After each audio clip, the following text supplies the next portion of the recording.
How do I get rid of air in my house water pipes? Hello, friends.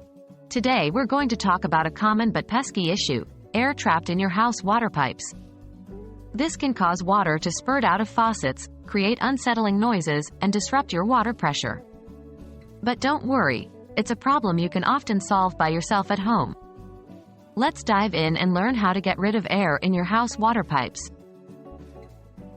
What causes air in water pipes? Before we get to the solution, it's important to understand why air gets trapped in your pipes. Air can enter your water supply during repairs, or if there's a leak in your system.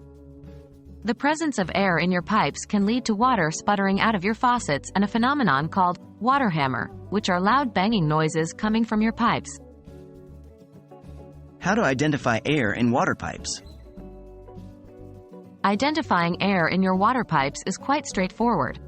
If you're hearing noisy or clanging pipes, or if water is sputtering out of your faucets, you likely have air trapped in your pipes. Other signs can include inconsistent water pressure or a change in the water's flow rate.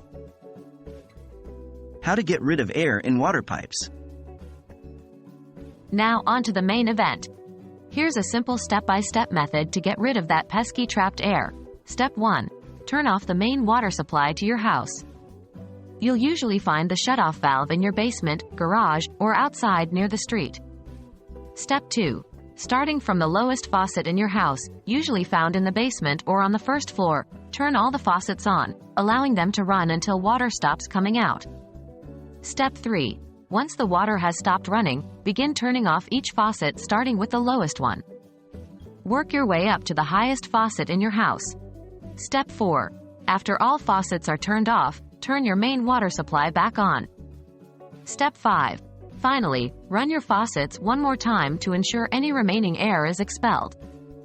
This process is called bleeding your lines, and it's a very effective method to get rid of trapped air in your water pipes. And there you have it. No more air in your pipes and peace restored in your house. If the problem persists, it could indicate a more serious issue like a leak, and you may want to consult a professional. Remember, understanding and maintaining your home is key to a comfortable living environment. We hope this guide has been helpful, and thanks for tuning in.